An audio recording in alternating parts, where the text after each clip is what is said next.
আসসালামু আলাইকুম প্রিয় বন্ধুরা, আমরা আজকে আলোচনা করব ফেডরার সংক্ষিপ্ত সামারি। তো চলুন শুরু করি।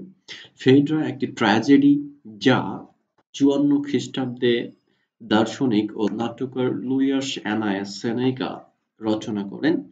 এটি বর্ণনা করে অ্যাথেন্সের রাজা থেসিয়াসের স্ত্রী ফেইড্রার প্রেম লালসার কাহিনী, তার সৎ সন্তান হিপোলিটাসের জন্য গ্রিক পৌরাণিক কাহিনী এবং গ্রিক নাট্যকার ইউরিপিডিস-এর হিপ্পোলিটাসের ট্র্যাজেডির ভিত্তিতে সেনেকার এই ফেইড্রা এই করুণ কাহিনীটির বেশ কয়েকটি শৈল্পিক অন্বেষণের অন্যতম।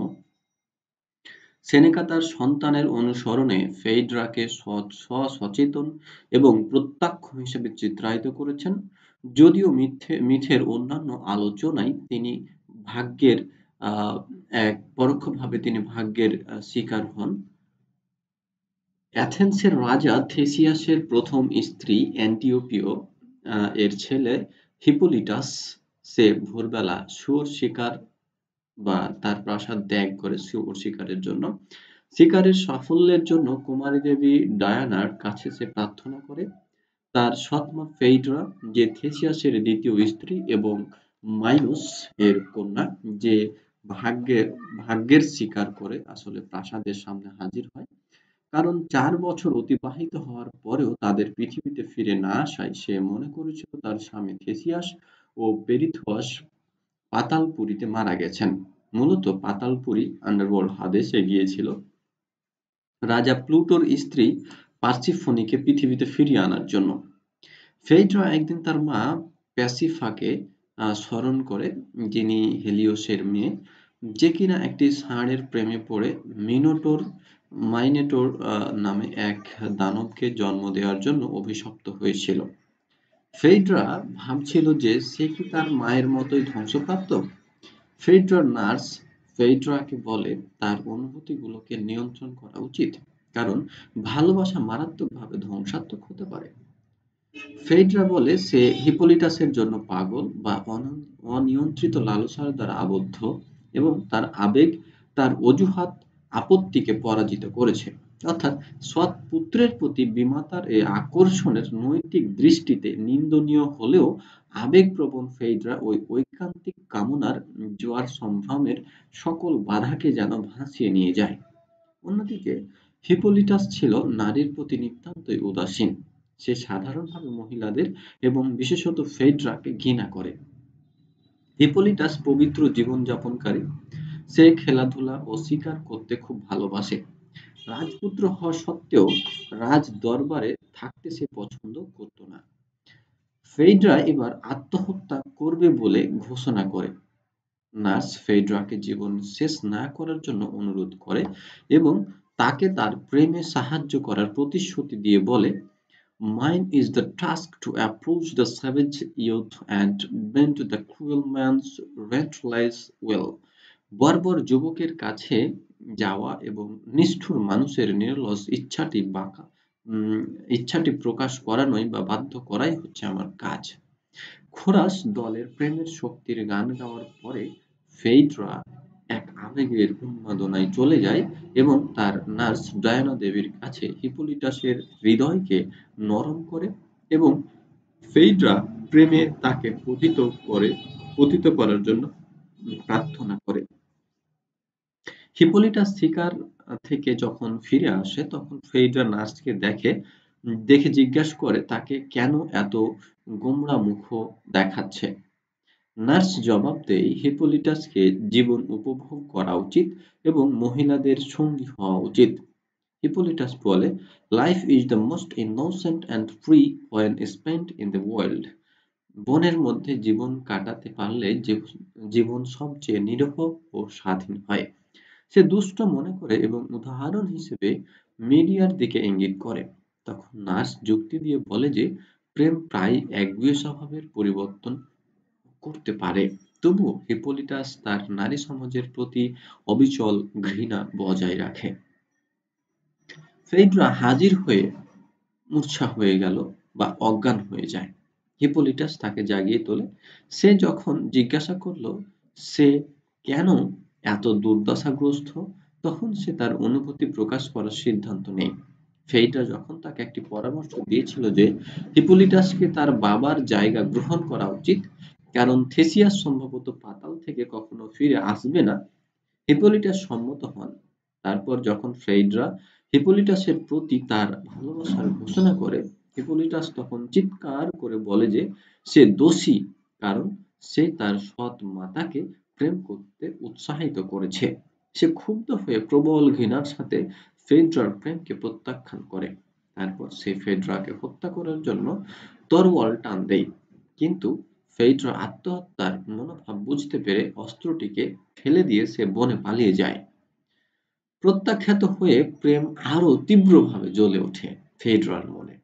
ফেড্রার দিক থেকে যা ছিল সুতীব্র প্রেম যাতনা, হিপোলিটাসের কাছে তা ছিল অকল্পনীয়, অসঙ্গত ও অগ্রহণযোগ্য এক উদগ্র কামনা। অভাবিত প্রেমের আহ্বান সম্পূর্ণ উপেক্ষা করে গভীর বিতৃষ্ণায় হিপোলিটাস রাজপ্রাসাদ ছেড়ে চলে যায়। নার্স সিদ্ধান্ত নেয়, I must be concealed by crime. অপরাধ অবশ্যই অপরাধের দ্বারা আড়াল হতে পারে, এবং হিপোলিটাসকে ব্যভিচারের আকাঙ্ক্ষার দায়ে অভিযুক্ত করার জন্য ফেইড্রার সাথে চক্রান্ত করে। তারপর ফেইড্রার সাহায্যের জন্য এথেন্সের নাগরিকদের কাছে চিৎকার করে এবং হিপোলিটাসের উপর তাকে শ্লীলতাহানি করার অভিযোগ তোলে। হোরাস দল তখন হিপোলিটাসের সৌন্দর্যের প্রশংসা করে, কিন্তু উল্লেখ করে যে সৌন্দর্যের সময়ের নীতিমালার সাথে জড়িত। খোরাসরা তারপর ফেইড্রার দুষ্ট পরিকল্পনাকে নিন্দা জানায়। এরপর থেসিয়াস পাতালপুরী থেকে ফিরে আসে। নার্স থেসিয়াসকে জানিয়েছিল যে ফেইড্রা মারা যাওয়ার সংকল্প করেছে, এবং তিনি জিজ্ঞাসা করেন কেন। নার্স বলে যে ফেইড্রা কাউকে তার দুঃখের কারণ জানাবে না। থেসিয়াস প্রাসাদে প্রবেশ করে এবং ফেইড্রা তাকে তরোয়াল নিয়ে নিজেকে হত্যা করার জন্য প্রস্তুত। তিনি তাকে জিজ্ঞেস করলেন কেন সে এমন অবস্থায় আছে। সে কেবলমাত্র একটি অস্পষ্ট পাপ এর দিকে ইঙ্গিত দিয়ে উত্তর দেয়। রাজা থিসিয়াস নার্সকে শিকল দিয়ে বেঁধে রাখার নির্দেশ দেন। যতক্ষণ না সে উপপত্নীর গোপন কথা স্বীকার করে, ততক্ষণ পর্যন্ত তাকে নির্যাতন করা হয়। ফেইড্রা তখন তার স্বামীকে জানিয়েছিল যে তাকে ধর্ষণ করা হয়েছে, এবং ফেইড্রা পিছনে রেখে যাওয়া হিপোলিটাসের তরোয়ালের দিকে ইশারা করে। থেসিয়াস রেগে গিয়ে হিপোলিটাসের প্রতি এক অভিশাপ বাণী উচ্চারণ করেন এবং দেবতা নেপচুনের কাছে হিপোলিটাসের মৃত্যু প্রার্থনা করেন। খোরাস দল স্বর্গকে জিজ্ঞেস করে এবং তারা কেন নিরপরাধকে পুরস্কৃত করে না এবং দোষী ও মন্দকে শাস্তি দেয় না, যার ফলে হিপোলিটাসের জীবনে এক হৃদয় বিদারক দুর্ঘটনায় নিঃশেষ হয়ে যায়। হিপোলিটাসের করুণ মৃত্যুতে কাহিনী ক্লাইম্যাক্সে পৌঁছে। তারপর একজন মেসেঞ্জার থেসিয়াসকে জানায় যে হিপোলিটাস মারা গেছে। সমুদ্রের গভীরতা থেকে হিপোলিটাসের ঘোড়ার রথের সামনে একটি রাক্ষসী ষাঁড় হাজির হয়। হিপোলিটাস তার আতঙ্কিত ঘোড়াগুলোকে নিয়ন্ত্রণ করতে ব্যর্থ হন এবং তার অঙ্গ প্রত্যঙ্গ বিচ্ছিন্ন হয়ে ছিঁড়ে যায়। তার দেহটি বনের মধ্যে দিয়ে টেনে হেঁচড়ে নিয়ে যাওয়া হয়েছিল এবং এভাবেই সেই মৃত্যুবরণ করে। তা শুনে থেসিয়াস কান্নায় ভেঙে পড়ে। যদিও তিনি তার ছেলের উপর মৃত্যু কামনা করেছিলেন, কিন্তু এখন তিনি হতাশায় কাতর। হিপোলিটাসের মৃতদেহ দেখে ফেইড্রা কান্নায় ভেঙে পড়ে এবং তখনই ফেইড্রা ষড়যন্ত্রের জট খোলে। ফেইড্রা থেসিয়াসকে তার কঠোরতার জন্য নিন্দা করে এবং হিপোলিটাসের ম্যাঙ্গলড বা লাশের দিকে ফিরে বলে, তোমার গৌরবময় সৌন্দর্য কোথায় পালিয়ে গেছে। ভালোবাসার নির্মম পরিণতিতে বিচলিত ফেইড্রা নিজেই স্বামীর কাছে নিজের অপরাধ প্রকাশ করে দেয়।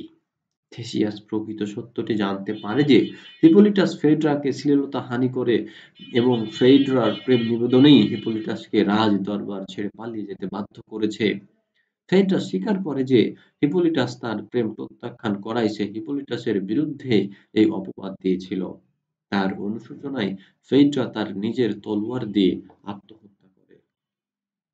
মুহূর্তেই রাজা থেসিয়াস নিজের পুত্রের করুণ মৃত্যুতে এক দিশেহারা পিতায় পরিণত হন।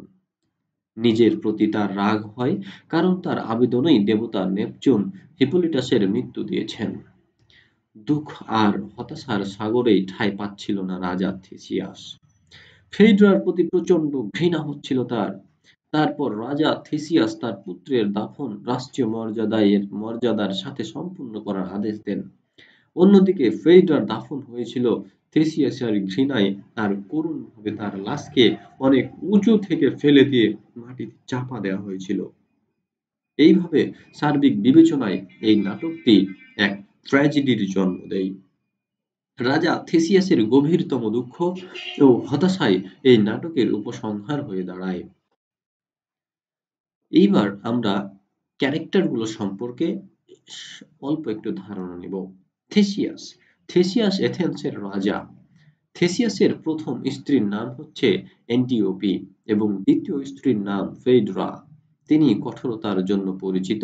তিনি তার প্রাক্তন স্ত্রী হিপোলিটাসের মা অ্যান্টিওকে হত্যা করেছিলেন। হিপোলিটাস। হিপোলিটাস রাজা থিসিয়াস ও অ্যান্টিপিওর ছেলে। তিনি শিকার এবং বনের প্রেমিক। তিনি মহিলাদের তুচ্ছ হিসাবে দেখেন। তিনি মানব সভ্যতার স্বাচ্ছন্দ্যের চেয়ে বনভূমির স্বাধীনতাকে বেশি পছন্দ করেন। ফেইড্রা। রাজা থিসিয়াসের দ্বিতীয় স্ত্রী হল ফেইড্রা। ফেইড্রা হিপোলিটাসের সৎ মা। ফেইড্রার মা ও বাবার নাম যথাক্রমে পেসিফায় ও মাইনস। সেও তার মায়ের মতো একটি পাপী আকাঙ্ক্ষায় জর্জরিত হয়, যা হচ্ছে হিপোলিটাসের তার প্রতি কামনা। The nurse. এই নার্স ফেইড্রার দেখাশোনা করত, বা ফেইড্রা ওয়েট নার্স, যে একজন বৃদ্ধ মহিলা। প্রথমে তার উপপত্নীকে সান্ত্বনা দেওয়া ও পরামর্শ দেওয়ার সময় তাকে বুদ্ধিমানের একটি জাহাজ বলে মনে করা হয়, কিন্তু পরে যখন হিপোলিটাসকে তার সৎ মাকে ধর্ষণের চেষ্টা করার মিথ্যা অভিযোগ দেওয়ার পরিকল্পনা করে, তখন তার দুষ্টু দিকটি প্রকাশ হয়। তারপরে রয়েছে পেরিথাস, রাজা থিসিয়াসের বন্ধু পেরিথিয়াস। এই তো ছিল আজকের ফেডরা নিয়ে সংক্ষিপ্ত সামারি। পরবর্তী ভিডিও দেখার জন্য ধন্যবাদ।